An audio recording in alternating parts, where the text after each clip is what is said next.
Olá, nessa aula nós vamos então começar a explorar um pouco mais da estrutura básica de um código PHP, né? Então eu tenho aqui um arquivo index.php e aí tudo que eu colocar aqui nesse código ela vai ser processado pelo servidor e exibido aqui. Então imagina que se eu colocar um código errado, ó, o que vai acontecer? Ele está me informando que tem um erro, mas quando eu executar no servidor, ó, ele vai me informar que tem um erro e vai me passar qual que é a linha que está o erro, ó, linha 3. E aí você pode chegar lá na linha 3 e ver onde é que está o erro.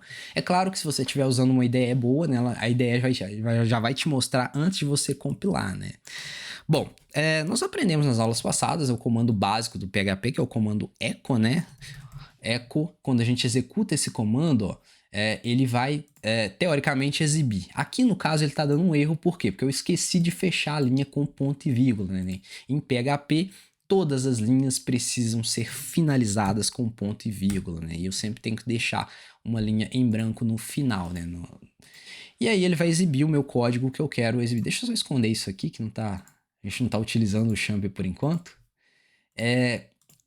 Então, o comando echo eu consigo armazenar informações, mas se eu precisar guardar essa informação para ser executado várias outras vezes, né, eu posso armazenar esses dados em uma variável, né? Pensa numa variável como uma caixa, né? Então, uma caixa em que eu vou guardar uma determinada informação que eu quero chamar várias e várias vezes, executar várias e várias vezes. Então, para criar variável em PHP, eu vou utilizar o cifrão e vou dar um nome para ela, né? Geralmente a gente só coloca caracteres nesse nome, né? Então, vou chamar aqui de mensagem, né?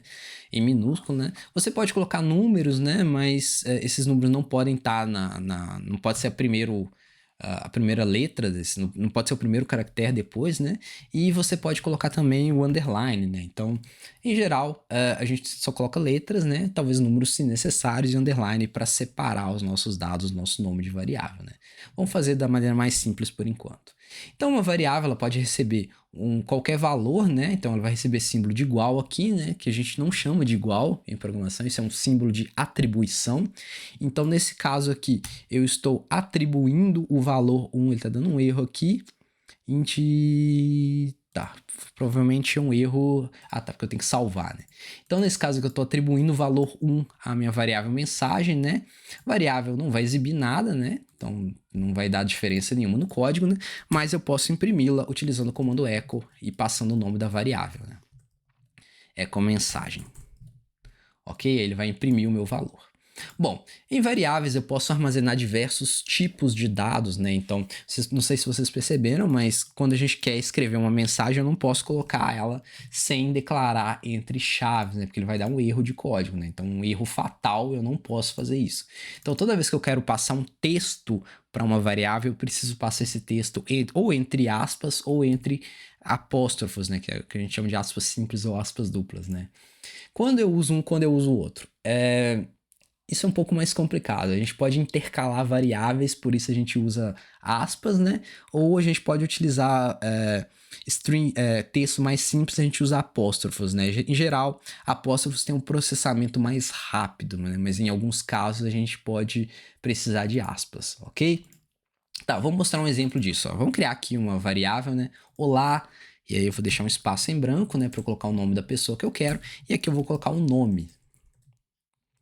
Nome. Vou chamar aqui de José, ok?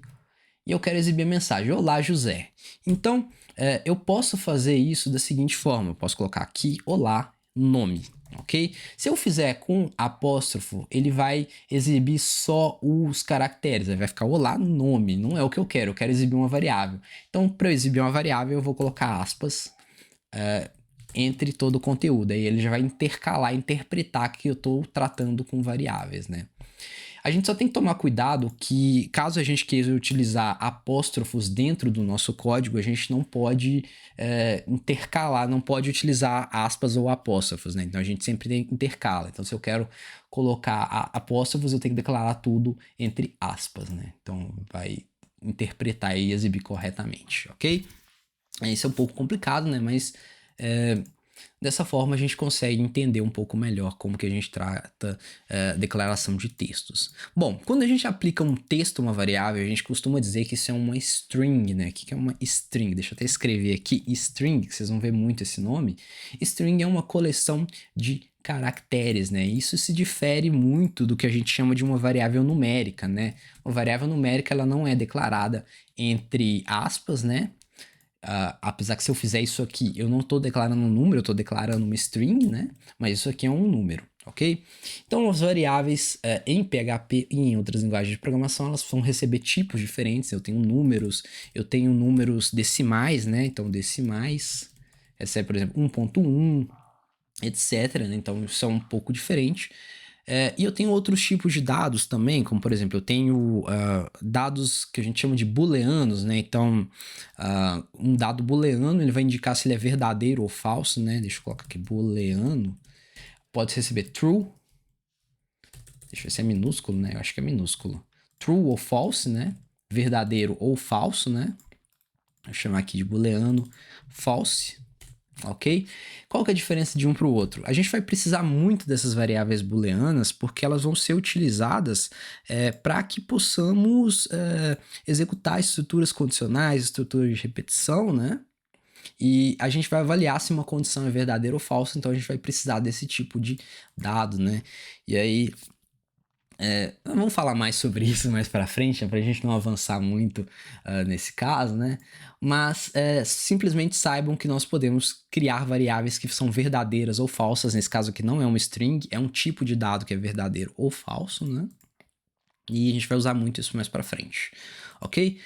Outro tipo de dado que nós podemos utilizar em PHP são não são dicionários, são os arrays, né? Que a gente chama de listas de valores, né? Então, por exemplo, se eu quero criar um array, eu vou criar aqui, vou chamar aqui de lista, ok? Eu vou colocar entre colchetes, olha só. Então eu coloco colchetes e eu quero criar uma variável que tem vários nomes, né? Então, por exemplo, José, Maria, ok? Então, vários nomes eu faço dessa forma. E aí, olha o que acontece se eu imprimir esse valor. Ecolista. Ele tá falando, ele vai me dar um warning, né? Array conversion na linha 14. Para a gente imprimir um array, que é uma lista de valores, eu tenho que utilizar uma palavra diferente, eu tenho que usar um comando diferente. Eu vou utilizar o comando print R, ok? E aí eu tenho que colocar entre parêntese. Olha só, print R, lista, e aí ele vai imprimir toda a minha lista de valores. Olha só, vai dizer que é um array, vai dizer que o José é o elemento 0. Olha só que interessante, em computação a gente começa a contar do valor 0. Então, José é o elemento 0, Maria é o elemento 1, etc e tal. A gente vai explorar um pouco mais sobre isso. Existem formas de a gente analisar sistematicamente uma lista, né? E em PHP eu tenho também as listas associativas, né, que são os arrays associativos, né, que são listas que eu tenho chave e valor, né. Então olha que legal, ó. Eu vou criar aqui uma lista array associativo, vou chamar de array associativo. Ok? E aí, um array associativo, né? Ele é criado da mesma forma, mas eu vou ter aqui, por exemplo, uma variável de nome. Nome recebe tal e o nome da pessoa, José.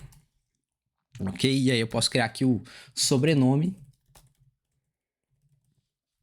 recebe José Geraldo. Ok? Então eu tenho um valor, um string indicando esse valor. Tá, mas como que eu uso isso? Vamos pensar aqui na lista aqui em cima. Como é que eu pego o primeiro valor? A gente viu que o José, ele tá na posição 0, né? E a Maria tá na posição 1. Pra gente imprimir isso, eu dou um echo. Aí, como eu tô pegando um elemento único, eu posso eu posso imprimir direto com echo. Eu vou colocar ecolista 1, ou seja, eu quero imprimir o elemento do meu array na posição 1, que é Maria. Então, deixa eu só apagar esse último aqui para a gente ver a diferença. Pronto, Maria. E como é que eu pego no array associativo? No array associativo, da mesma forma, só que eu vou passar o valor. Eu chamei errado, né? Chamei de array associativo, né? Não é isso, é array associativo. No array associativo, eu vou simplesmente, em vez de eu passar o valor numérico, eu vou colocar aqui a posição que eu quero imprimir, né? Então, eu quero imprimir nome. Ok? Array associativo na posição nome, ele vai imprimir Maria José, né? Porque eu imprimi aqui dentro. Tomem cuidado que ao imprimir valores em PHP, ele vai sempre colocar em sequência, ele não vai nem dar quebra de linha, né? Então, para você dar uma quebra de linha, lembra que você tem que utilizar HTML, né? Então, você tem que colocar aqui um echo BR. Lembrando que BR é o código HTML que faz a quebra de linha, ok? Aí vai dar certinho. Bom, então esse aqui foi o básico de variáveis em PHP, né? Variáveis e seus tipos de dados, né? Na próxima aula, então, nós vamos começar a estudar as estruturas condicionais e as estruturas de repetição. Bons estudos, a gente se vê na próxima aula. Até mais!